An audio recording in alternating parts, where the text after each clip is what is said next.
Welcome. My name is Keith Miller. We're going to get started here right now, and we are going to talk about how you can resolve any communication issue in your relationship. Now, as I say that out loud, I realize what a huge statement that is, but I really believe that we can talk about today in the next 25 or 30 minutes how you can resolve any communication issue. So let's jump right in here.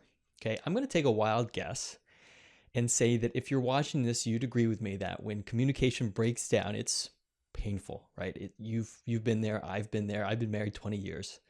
And you've probably felt some or all of these feelings if you've said to yourself, we have a communication problem. If you're watching this, right, you might have said or felt in the past, you felt ignored, rejected when your partner doesn't get you, disrespected or manipulated by the lack of empathy.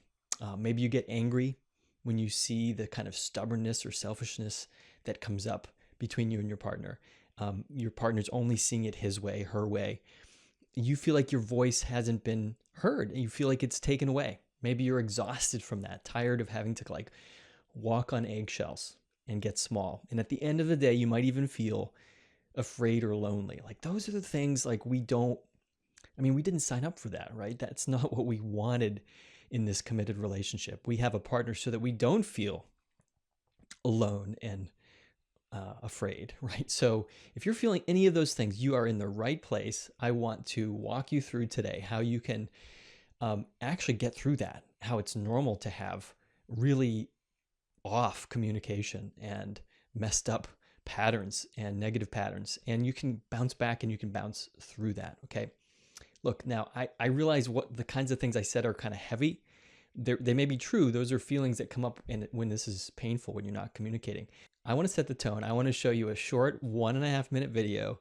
You can find this on YouTube, but it kind of sums up the seriousness of miscommunication, but it does that in a way it's light. This is a comedy. It's just, there's all this pressure, you know? And sometimes it feels like it's right up on me and I can just feel it, literally feel it in my head, and it's relentless. And I don't know if it's going to stop. That's the thing that scares me the most, is that I don't know if it's ever going to stop. Yeah. Well, you do have a nail in your head. It is not about the nail. Are you sure? Because, I'll bet if we got that out of there... Stop trying to fix it. No, I'm not trying to fix it. I'm just pointing out that maybe the nail is causing... You always do this. You always try to fix things when what I really need is for you to just listen. No, see, I don't think that is what you need. I think what you need is to get the nail See, out. you're not even listening now. Okay, fine. I will listen. Fine. It's just... Sometimes it's there's this achy... I don't know what it is. And I'm not sleeping very well at all. And all my sweaters are snagged. All of them. Yeah, that sounds really hard. It is. Thank you. Ow! Oh, come on. Ow. If you would just... Don't! Try to see things my way. Do I have to keep on talking till I can go on?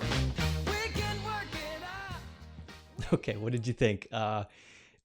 I've tested this, by the way, over 20 years of working with couples. And I'm going to tell you about 3 things that are tried and true. It is not about the nail, right? You can be right or you can be in a relationship. There's this saying that we have. Let's dive in here, because I know you want to get some help with communication. By the end of this webinar about resolving any communication issue, I want you to have 3 things under your belt. Number 1, you're going to know why hard conversations fail and what you can do to be successful and skilled with hard and important conversations. Number 2, you're going to know where to put your focus to remove stress and fear when you get stuck in conversations. And by the way, this is going to revolutionize your ability to resolve conflict and communicate effectively, even if your partner's not watching this with you right now.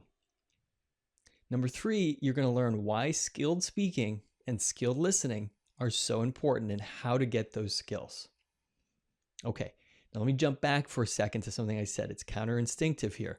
even if your partner's not watching this, even if you're not getting them to do something you want them to do, you still have a good move to make. And that is all of what we're going to be focusing on here is what is within your wheelhouse, your control. And it's counterinstinctive because we want to control externally when we feel afraid or stressed. But I'm going to walk you through how to disable that and really get out of a slide, which happens when we focus on our partner instead of where we can control things ourselves. So throughout our webinar here, and thank you for joining me here today, by the way, I just want to thank you for putting the time in and signing up for this and getting in here. You're not alone. There's a lot of people watching this with you. And I think I've got some great slides here, some great handouts that describe a lot of these concepts. If you stay to the very end, I'm going to give you all those handouts. So you got to stay through the very end, get those handouts. And I'm going to throw in a special bonus. It's a free thing called the 5 Ways to Improve Your Marriage. It's a little PDF guide. So that I think that can help you today with your relationship. And by the way, if you have questions, you can interact. You can put feedback and comments and questions. And there's a little thing at the bottom where you can send me messages. Real quick about me, I've been a clinical social worker and psychotherapist for 20 years. I specialize in marriage and relationships. That's been my passion from day one. How do relationships work? How do couples succeed? How do we repair? That's my main specialty. I also work in trauma, and I'm a specialist in something called Internal Family Systems Therapy, IFS. You can see other webinars and teaching that I've presented on that. And I'm an author on relationships and couples. One of my books is called How to Save Your Marriage and Survive Couples Therapy. So you can find out more about me in other places. And I'm a dad to 2 teens. I live in Maryland. Like I said, I've been married 20 years. And I'm the podcast host of a show called The Soul of Life. You can find that in other places as well. So let's jump in. Number 1, I told you I was going to really give you 3 things and try to boil this down because this is a big topic. How do you resolve all communication issues? It's a big, big topic. And I want to let you know that these are fundamentals, right? I don't want to give you some sort of tip that is like, really clever, but isn't going to actually get to the heart of the issue. So I really want to give you fundamentals here. These 3 things. Why do hard conversations fail? That's the first thing we're going to talk about. Why do hard conversations fail? And I think it comes down to this, okay? Hard conversations fail because one or both partners react to the other person with either panic or collapse or both, okay? Let me say that one more time. Hard conversations fail because one or both partners react to the other with panic or collapse or both. What does that look like? So that can take a few different patterns, and I'm not going to have time to go into lots of examples here. I do in other places, like the course that I teach. I'll talk about that at the end of this webinar. But real quickly, cycles, negative cycles in communication can be like, I initiate with my partner. I start a conversation, and it has a bit of an edge. It has a little bit of, a little bit more than my partner can handle. So my partner feels attacked by that. So that would be considered an attack startup. And my partner might respond by attacking back. They feel pushed and then they push back on me. That's an attack cycle. Now I might be sort of in a aggressive, up energy mode in my communication, kind of anxious, right? And kind of putting it onto my partner. Attack mode. My partner withdraws. So that's attack, withdraw. And we see that all the time. And that's cat and mouse. You can see that the more the withdrawing person withdraws, the more the attacker attacks. And I'm using the word attack not as a literal physical, hopefully, physical attack. It's not. An attack can be rolling of the eyes. All right. And the third pattern that you can get into with this is a withdraw. So I'm, sick and tired of bringing this up. I don't think it goes anywhere. I feel hopeless. I'm going to shut down. The main gist of this I want you to get is that panic or collapse, right? Attack or withdraw, could be panic or with collapse. They're the result of an out of control protective response where in the nervous system. Okay, and that's really where the emphasis of today's webinar is going to be. And I think you're going to get the most results if you can begin to realize that this is a nervous system issue that's happening between you and your partner. Okay. There is a disconnection in communication, but when you can begin to get a connection and a resonance within at least one of the two nervous systems that are out of whack, you're going to probably get a much better chance, and you will succeed, in fact, at getting in sequence, in sync with your partner. So this is really good news. The fact that this is a nervous system issue, because it's yours. It belongs to you. So it's what you can control the most. The good news is that when you know where to put your attention, where you can control it, which is on your nervous system, good things happen. Okay. Okay, number 2. When you know where to put your focus on your nervous system, you can do that in a way that removes stress and fear when you're stuck in a negative communication pattern. Okay, let me say that again. So when you do know where to put your focus, you can do it in such a way that's skillful so that you can offload, reduce, let go of stress and fear when you're in a hard place, when you're stuck with your partner and they don't get you, you're not being seen by them, you don't feel valued. It really makes a difference how you respond to this. So let's zoom in on this. When we focus on ourselves, there's ways to do that can actually bring us closer to an ability to communicate more clearly, courageously.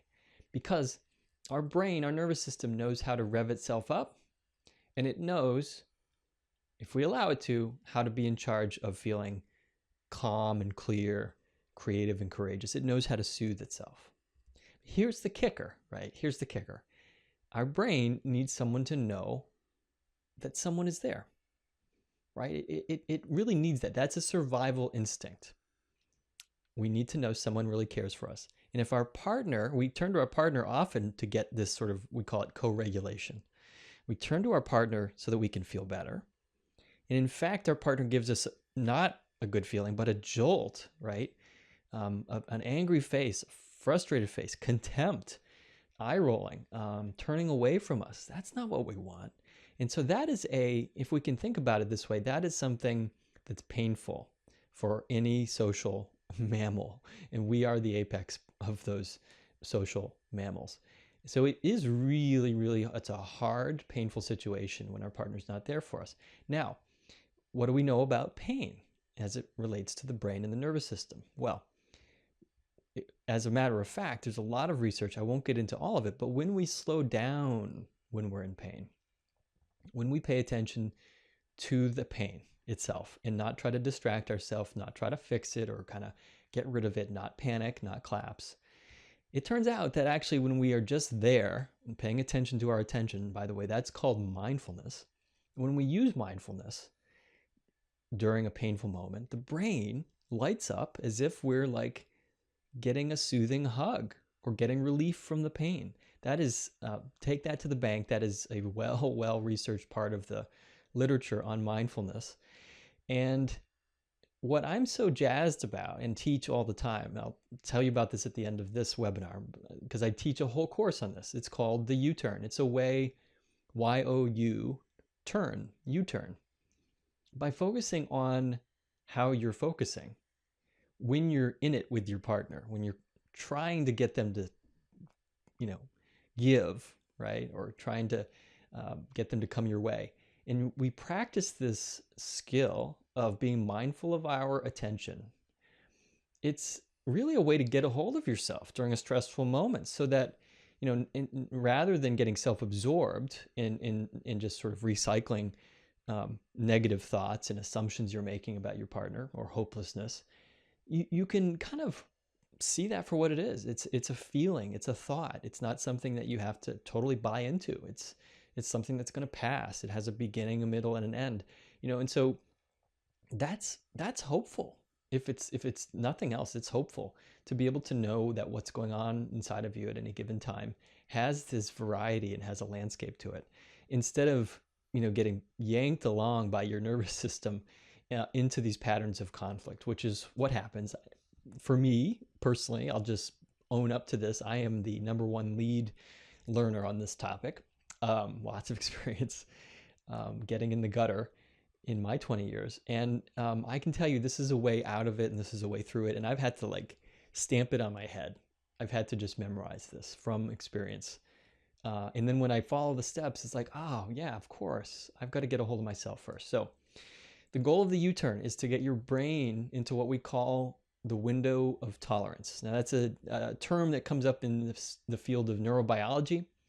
And I want to just briefly talk about that. So the U-turn, this technique that I teach in the course that I'll share that with you later, but I'll briefly summarize it here. It gets you to be able to be in this window of tolerance. So now what is the window of tolerance? Just take a look at it here.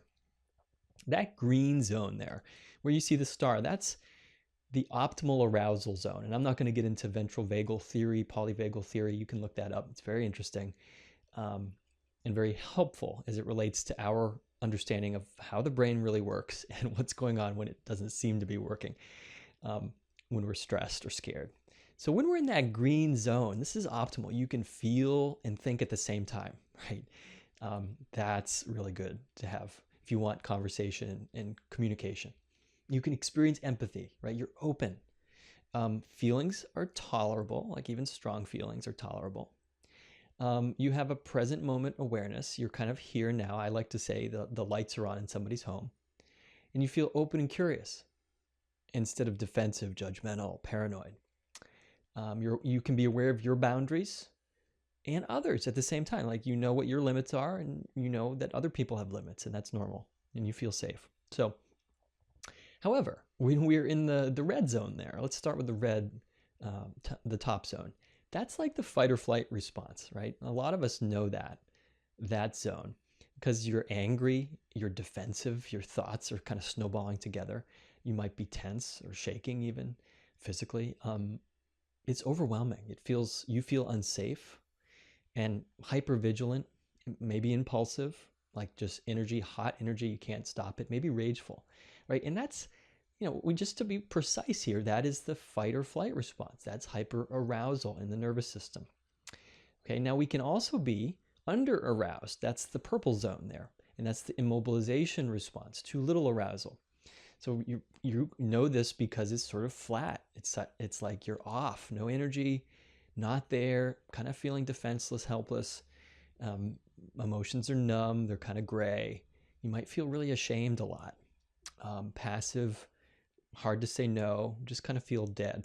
That's a thing, okay, in neurobiology. That's called hypoarousal. That's what we would think of as if it stays that way, that's like a depression state.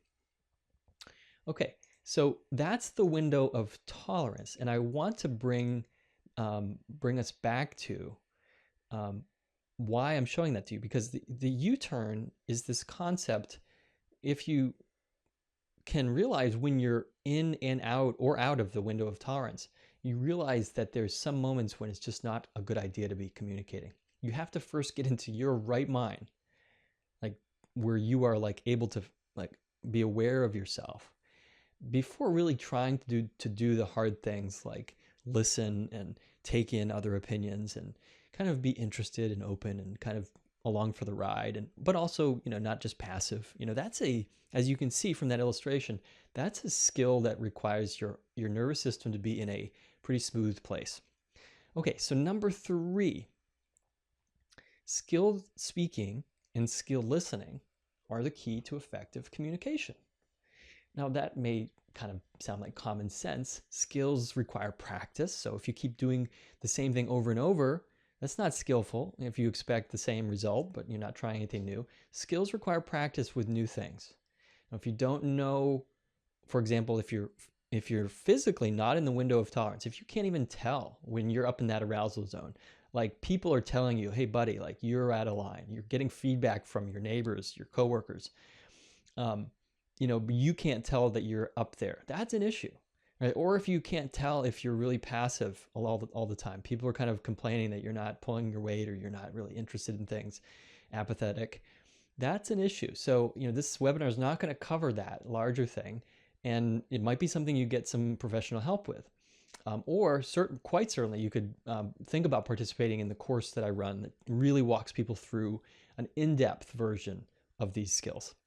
skilled speaking, I can't say this enough, skilled speaking and skilled listening, they're the icing on the cake, okay? I'm going to give you a handout in a second that is an outline of a very effective communication skill, but I want to just caveat this. It needs to be crystal clear that this handout that I'm giving on dialogue and listening and speaking, it's the icing on the cake. It is the last step, okay? The first step, the cake, is always getting a hold of yourself so that you are more clear and centered and confident as a human being, first of all, instead of having to somehow hope that you can mask your inner conflicts, your insecurities and vulnerabilities, and somehow just precisely deliver this decisive, argument to your partner. That's just not going to work. You're going to get defensiveness.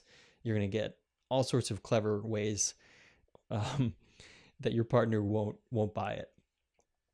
So, skilled speaking and listening have three components. One is that you're willing to hold space for yourself and for your partner. And I'm going to just leave it at that. That's a whole topic we could talk about, but I'm going to refer you to the handout. It's about holding space with your partner and about knowing the difference between speaking for your heart, which is speaking vulnerably, if I can speak, versus speaking from your head, which is more protective. And number three, you take turns being the listener, and you realize that quality listening is an investment, okay? So let's summarize. Let me back up here and summarize the three things that I think have hopefully given you new ideas that can help you master resolving any communication issue. Number one, it's knowing why hard conversations fail. Okay, remember, it's panic or collapse. Number two, it's knowing where to put your focus to remove stress and fear while being stuck instead of panicking or collapsing. And number three, it's that skilled listening. Remember, that's the skilled listening, skilled speaking, the icing on the cake, holding space for each other and investing. So, okay, it's not about the nail. It's not about being right, okay? Just about 60 seconds from now, we're almost through, and I'm going to put into the webinar all the extra stuff that I promised. My slides, the 5 ways to improve your marriage, the guide, and the communication dialogue skills instruction. But first, I want to just ask you if you will take a moment, because I'm a teacher, right? I really want you to reflect on this and think about if you learned something helpful and new today. Okay, just ponder that for a moment. Did you learn something that was helpful, that could maybe get you closer to having a better interaction with your partner? If you did, and by the way, if you didn't, I'm not, my feelings are not hurt. I do this all the time. But if you did, I want to give you a heads up that in the next 24 hours, I'm going to send you an email, so you will get an email from me. And that email is my way to just make sure that I don't keep bothering you with more of my teaching, if you're really not into this stuff. But if you are, I really want you to look out for that email, because it's a chance for me to check to make sure you're interested. It's also it's the last that you're going to hear from me if I don't hear back from you, probably. So it's really important that you opt in that next email and just tell me what you're interested in. It's a little survey, and it asks about topics that I might offer free things on. So just respond to that, okay? Last but not least, I mentioned this a couple times, I teach a 7-week live course for couples called Mindful Marriage several times each year. And it's been very successful at walking couples through this skill of getting a hold of yourself first. Even if your partner's not, they've lost their mind, they're not listening, they're not with you, they're attacking or withdrawing, collapsing, panicking. All it takes is one person to really start to change the cycle. So you can click on the link below that's popping up now, and you can learn more about that. Now, all of the content I shared today about communication and self-regulation and the nervous system and the U-turn, I promise you, it is a tiny sliver of what I teach in this course, Mindful Marriage. In the course, we meet 2 hours a week for 7 weeks. It's live, and you're part of a cohort, a group of people doing this with you. And you can do it solo without your partner, or you can do it with your partner. A lot of the exercises are designed to be done by yourself, but doing it with your partner is great. You do homework lessons in between class, and it is a mindfulness-based stress reduction course for couples. It also teaches internal family systems, IFS, for couples. And I'm not going to get into all of that here. You can learn more about that in other places where I've taught on that that are widely available. Now, this course, Mindful Marriage, it really packs in all of my 20 years of helping couples and teaching couples therapy. So, hey, I just want to thank you so much for being with me, for being so attentive. Hopefully, I can't see you, but I know people are responding in sending me comments. Thank you so much for that.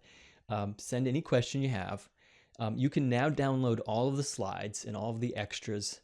If you have an iPad, if you're using an iPad for this, some users may have trouble with the downloads. If that's the case, just send me a note in the comments. I'll email those to you directly. Hey, thank you for being here. Really, thank you so much today. Don't forget to look out for one more email from me. And if you want to break up with me after this, that's fine. Just don't reply. But I really do need you to reply to that email to know that you would like to dive deeper into this. And if I have free stuff, I'll send it your way. And thank you so much. Take care, everyone.